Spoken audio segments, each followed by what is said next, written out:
presencia de ustedes aquí esta tarde. Y agradecer también a la Academia de Ciencias e Ingenierías de Lanzarote, a las personas de doña Dominga Trujillo Jacinto del Castillo y del profesor doctor don Cristóbal García del Rosario, correspondiente en Gran Canaria, coordinadores de la 7ª jornada, por haber elegido una vez más esta casa para desarrollarlas. Y lo hago en nombre de don Tomás Van de Valle y Sotomayor, marqués de Isla Guiselín, director de la Real Sociedad Económica de Amigos del País de Gran Canaria, que por causas ajenas a su voluntad no ha podido presidir este acto. En la sesión de hoy van a intervenir el profesor doctor don Eduardo Cáceres Morales, catedrático de Urbanística de la Universidad de Las Palmas de Gran Canaria, y el profesor doctor don José Manuel Pérez Luzardo, profesor de Construcción Arquitectónica de la misma universidad, en la conferencia coloquio en torno a la obra de César Manrique. Y a continuación se abrirá un coloquio en el que, dentro de los límites del tiempo, intervendrá todo el que quiera. Y sin más, dejo paso a los profesores conferenciantes.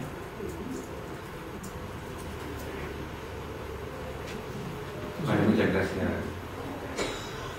Bueno, pues nada, yo soy un poco el entrevistador. Desde hace 7 años, y gracias al impulso de la Academia de Ciencias de Lanzarote, pues celebramos una jornada en recuerdo de César Manrique, que comenzaron exclusivamente en la isla de Lanzarote, y desde hace 3 años se han exportado a 4 islas, a Fuerteventura, a Tenerife, a Gran Canaria y por supuesto a Lanzarote, y con la encomienda de aquellos que pues por alguna razón nos hemos sentido vinculados con ella, el recordar a alguien que hay que adentrarse en su obra pues por trozos. César Manrique tenía una dimensión tan extraordinaria que su conocimiento no se puede realizar de una sola vez, sino a pequeños trozos. Los que estamos aquí hoy en la mesa somos arquitectos. Yo, un fan, y Eduardo Cáceres Morales, al que le agradezco infinito el que haya querido participar en esto, porque tuvo contacto directo con César Manrique y además es el arquitecto que hizo algunas de las obras más emblemáticas que aparecen siempre bajo la mano de él, pero que evidentemente, como después nos dirá, eran fruto de una colaboración estrecha entre técnicos, políticos y personas de la obra y de la construcción, que hicieron posible en el momento en el que era posible eso, las mismas. Entonces, pues yo lo que voy es a modo de fondo de pantalla el ir proyectando algunas de las imágenes en las que Eduardo ha participado. Eduardo Cáceres es un catedrático de urbanística, profesor ahora mismo catedrático emérito de la Universidad de Las Palmas. Probablemente los que conozcan su trayectoria de los últimos 25 años o así lo recordarán únicamente como urbanista, pero tengo que decir que ha sido un arquitecto que también ha construido mucho. El antiguo Galerías Preciados y la manzana residencial es obra de él, el Instituto Pérez Galdós también, y probablemente muchas otras obras que aparecerán siempre firmadas por el autor, pero que los arquitectos generalmente, salvo las grandes estrellas, nos quedamos en el anonimato, porque lo que interesa es el resultado de nuestra intervención. Luego se ha decantado hacia el urbanismo, donde ha desarrollado su labor docente, pero en sus primeros años tuvo contacto con César y además participó activísimamente. Veremos incluso planos que tienen su firma en obras, sobre todo las situadas en Lanzarote. Era una ocasión que yo desde, a lo mejor yo lo conocí a César simplemente como espectador y solo en una ocasión pues tuve la oportunidad de comentarle una obra que estaba haciendo. César Manrique hubiera cumplido el día 24 de este mes 93 años, y digo que lo hubiera cumplido porque tiene una hermana gemela que en realidad no es gemela, es melliza. Si fuera gemelo serían 2 varones o 2 hembras. Es melliza y que vive aún. En consecuencia, si no hubiera sido en el mes de septiembre, hará 20 años que falleció por un accidente de circulación, justo en la rotonda que está muy cerca de lo que fue su primitiva residencia al Caro de Taich, donde está ahora mismo el centro de la fundación que lleva su nombre. Pero pues nos dejó además en un momento en el que en una de sus facetas pues estaba ya clamando por lo que a su modo de ver era una especie de destrozo que estaba generando ya el turismo, y además con una vocación que ahora seguramente tendremos todos la misma etiqueta de medioambientalista, de protector del paisaje, pero que él lo llevó como bandera cuando no era casi nadie abanderado de esas lides. Yo voy a dejar ahora y voy a proyectar pues la primera de las obras en las que intervino Eduardo, y que es justamente el restaurante del Parador de Timanfaya. Estos son fotos genéricas para ambientar un poco de las lavas y de todo. Y Eduardo, a mí me gustaría que nos comentaras un poco pues cómo te llegan aquí ese encargo, cómo lo planteas, que nos digas, que nos centres en la situación política. Me comentaron antes que aquí tenemos ahora un alcalde que fue de Arrecife en ese interín en los años 70-75 y que recordará probablemente, y que luego en el propio pues igual aporta su experiencia. Me decías que cuando estábamos hablando que Pepín Ramírez Cerdá, el presidente del Cabildo, fue pues, un poco el hombre, el impulsor de todo ello. Bueno, antes que nada agradecer que me hayan invitado a su presencia. No sé si soy la persona más indicada para hablar de César, pero bueno, contaré. Desde luego que tienes eres el más indicadísimo porque bueno, lo has conocido, has trabajado con él y has firmado varias obras que además reivindicamos siempre. Además es curioso que desde la isla de Gran Canaria, digamos, no tenemos prácticamente obra de él, solo el molino, pero que sí tenemos un arquitecto que trabajó con él, y eso es algo que es poco conocido, pero que debiéramos de reivindicarlo también, ¿no? Porque los arquitectos muchas veces hacemos posible cosas que las personas que no tienen tantos conocimientos técnicos idean nada más, ¿no? Entonces, para darle el carácter que quiere José Manuel a esta charla, porque no una conferencia, sino una charla, no me importa, no solo no me importa, sino desearía que me interrumpan cuando ustedes quieran, preguntando detalles, preguntando cosas que yo pueda aportarles, o cosas, o lo que ustedes quieran, hagan comentarios, no se corten, por decirlo de alguna forma, en interrumpirme o decir cualquier cosa que les parezca a ustedes oportuno. Yo terminé el año 65 la carrera, y en los años 70 mi padre tuvo un empleo allí como, valga la expresión, como jefe de la guagua. Era el gerente de los transportes de Lanzarote.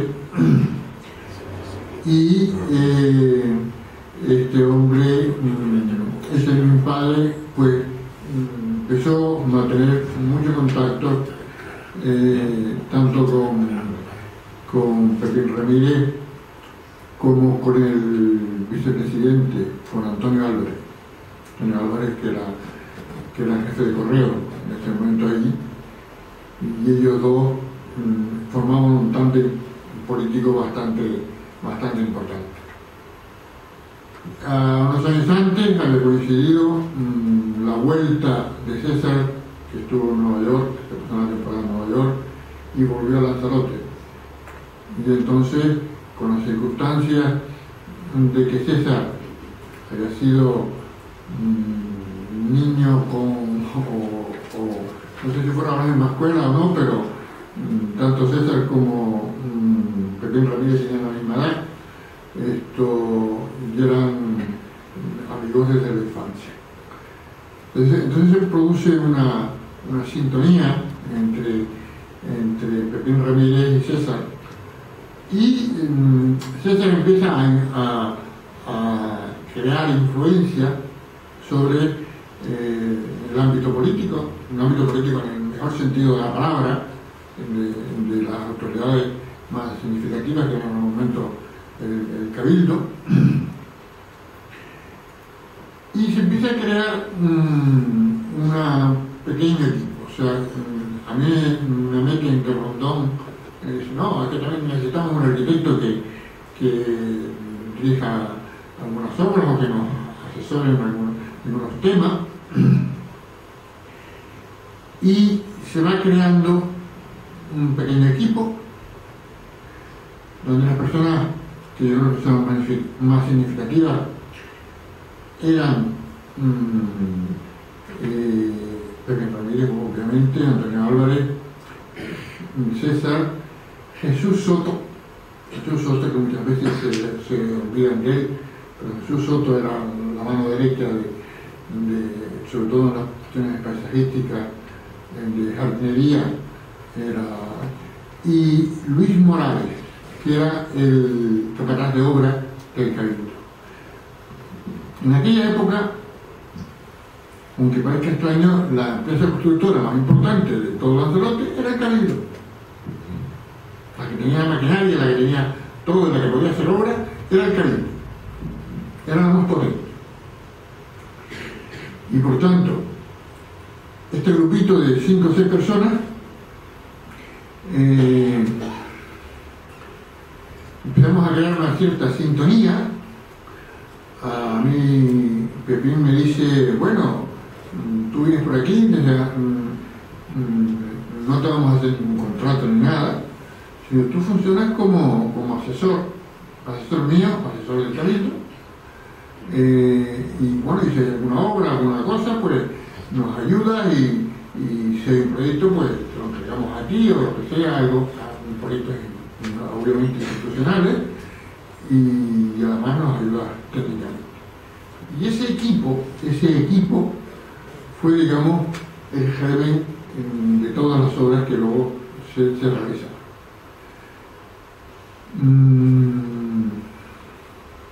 La virtud más grande que yo siempre he admirado de César, aparte, digamos, de su capacidad artística y su valor artístico, era su capacidad didáctica.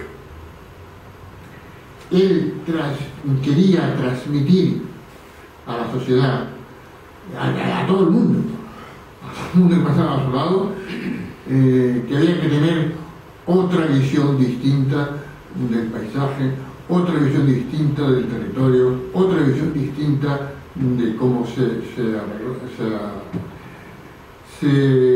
debía construir, se debía tratar el territorio de Lanzarote. Una isla, por otra parte, que a mí siempre me ha parecido muy singular. O sea, yo no menosprecio a nadie ni cosas por el estilo, pero un terreno como propia Timanfaya, acantilado como el de Famara, una zona como la zona de lo que es el Camino del Agua y toda esa parte, la zona de playa de Papagayo del Sur y cosas de esas, para mí la hacen especial. A mí la hacen una isla la Geria,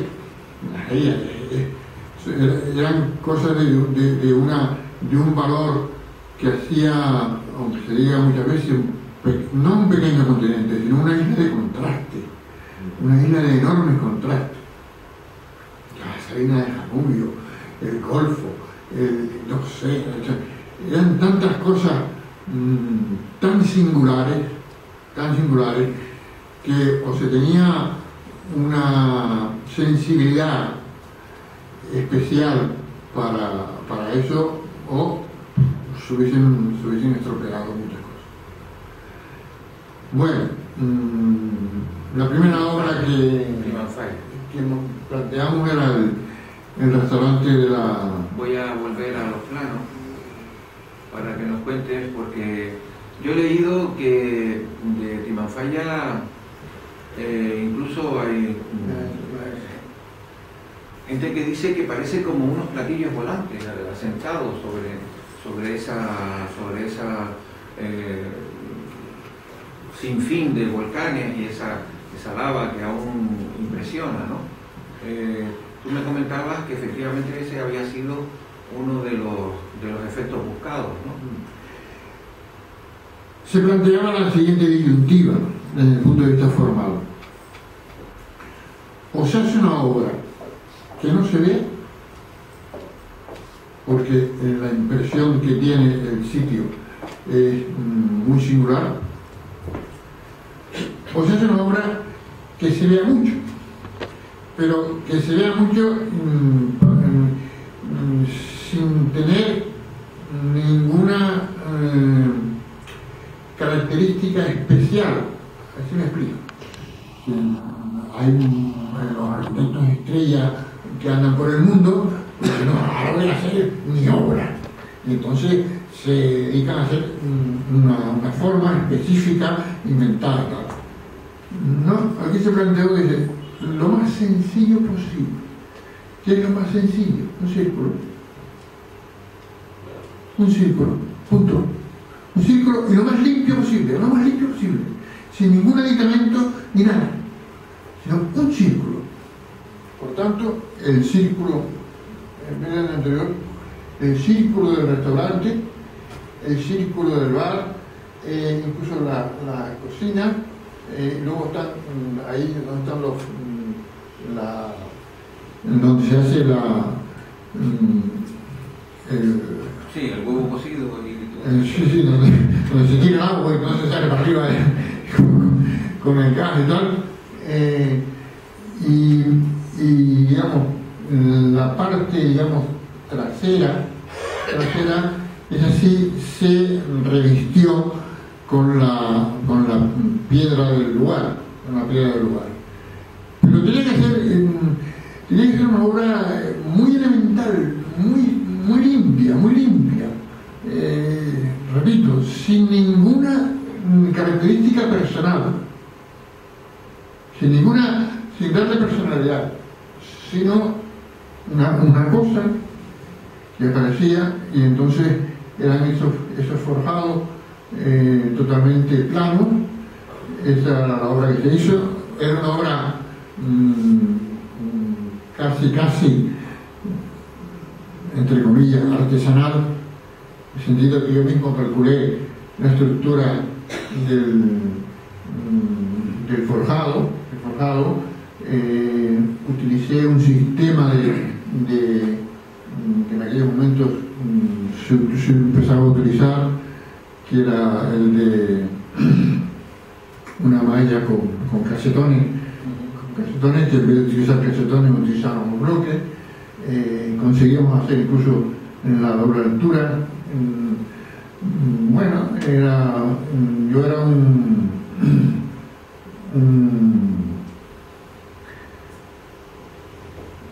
me arriesgué un poco a hacer una obra que a lo mejor había que encargársela a un especialista en estructura, como Samuel Romero, o algo de eso. Que en aquel entonces yo no era sino un proyecto, ¿no? Pero bueno, yo la intenté hacer y luego ya poco a poco pues se fue construyendo con las aportaciones de César y de Soto para poner ese borde mismo de piedra, utilizar la piedra en la zona de la cocina, etcétera. Es decir, que aparecía evidentemente como ha dicho antes, como un platillo volante. Bueno, yo no sé si es un platillo volante o no, pero lo que sí quería quedar claro es que era una cosa limpia, puesta encima de ahí, como quien pone un objeto de cristal encima de la lava sin mayores pretensiones. Estas son las zonas, digamos, donde se hace la parte del agua al exterior, y cosas de esas, y estas son las partes de la cocina. La cubierta además también la revistieron de negro, ¿no? La cubierta desde lo que era limpio era el cristal. Sí, o sea, la fachada que desde una vista aérea no se percibe prácticamente la construcción. Perdón, Eduardo, ahí intervino César Manrique en alguna faceta. En todas.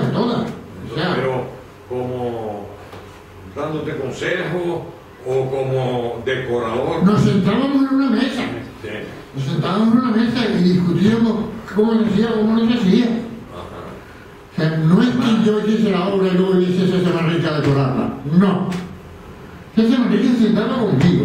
Y nos sentábamos los dos juntos. Y venía el mío por allí y el otro por allí. Pues hacía, esto lo hacemos así, esto lo hacemos así y tal. Yo no sé si la idea fue mía o la idea fue de César o la idea fue de quién. Pero hubo un consenso y tal. O sea, yo no me puedo atribuir esa obra. No me puedo atribuirla. O sea, era del equipo. Conjuntamente. Absolutamente conjuntamente. Yo tengo que decir que yo he sufrido, y lo digo con la expresión de sufrimiento, a Eduardo como profesor. Entonces me cuesta mucho pensar que él no hubiera participado activamente, aunque tuviera el respeto de la menor edad, pero seguro que Eduardo en sus buenos tiempos, ya lo han visto lo vehemente que es, pero en sus buenos tiempos tuvo que ser tremendo. Entonces con César, que también lo era, el consenso sería después de mucho discutir. Bueno, digamos como todo el mundo, o sea, pero dentro de una cordialidad absoluta. Sí, claro. De una cordialidad absoluta. Yo jamás me acuerdo de pelearme de nada con César, jamás. Ni con Pepín, ni con nadie. Ni era conmigo, nada.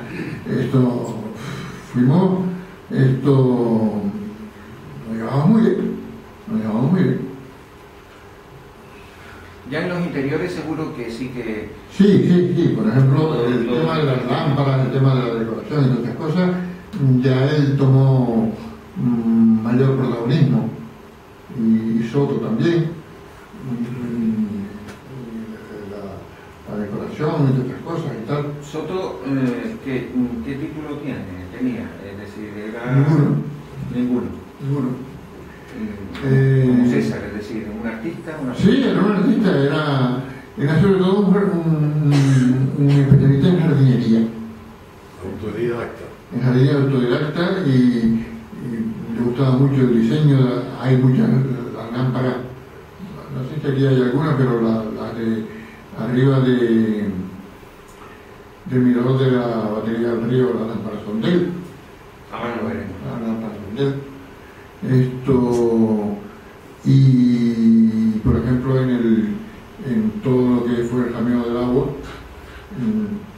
toda la jardinería la llevaba él casi directamente, ¿no? Vaya, el recorrido posterior que se hizo para llevar a los turistas en autobús está bastante bien concebido porque está muy escondido, de forma que los visitantes que estén ahí prácticamente al autobús no lo ven cuando pasa por... Sí. ¿Eso también lo hicieron ustedes o fue posterior? No, se hizo al mismo tiempo y se pensó en ese tema, se empezó en ese tema y se dijo desde el primer día, aquí no entra un coche particular. Aquí no entra un coche particular. Aquí se les trae a las personas y se les hace un recorrido y cosas por el estilo, controlándolo el propio cabildo, el tamaño de la guagua que recorre y por dónde va, que no se vea y cosas por el estilo. Pero aquí no entra un coche particular. Está muy bien hecho eso. Muy bien hecho. Bueno, si quieres pasamos al Mirador del Río, que es otra obra en la que yo creo que pasa de un extremo al otro, en el de decir aquí estoy yo, a decir pues aquí no se ve, sino lo que se hace es mirar. Sí, el Mirador del Río fue la visión antiética de lo anterior. El Mirador del Río no se debía ver. El Mirador del Río, él ponía la imagen, César ponía la imagen de que en el acantilado aparecía como por generación espontánea una gota de agua metida en el acantilado, como si fuese por un proceso natural, y que tenía que estar como tal gota de agua, no se podía ver en ningún sitio. Entonces, no sé si tienes por ahí la planta. No, la planta no me la diste. No me la diste. Pero yo creo que quizás César pensó en esa obra, yo creo que quizás pensó César en esa obra como una visión desde la graciosa, no solamente del que va a ver la graciosa, sino como una visión desde la graciosa, donde se ve como un ojo gigantesco, como un polifemo, vayamos a decirlo así, en que es espectacular. Quizás desde la misma obra no sea tan espectacular, pero desde el norte y desde la graciosa es espectacular. Porque parece un gigante que te mira con un ojo enorme. Sí, podría ser una de las ideas. Fundamentalmente son dos elipsoides, un elipsoide, una figura geométrica, dos elipses, digamos, de distinto tamaño, que se mezclan, y entonces aparecen dos bóvedas. Esas dos bóvedas están, digamos, no se ve ninguna cosa aquí. Sí, desde el interior. Del interior tengo, sí. Esta es una bóveda y al lado hay otra bóveda más acá. Y digamos, la rotura esa de cristal es una rotura de la bóveda. O sea, no es una ventana. No, es un corte. Es una bóveda que le corta. La bóveda que se le corta un trozo.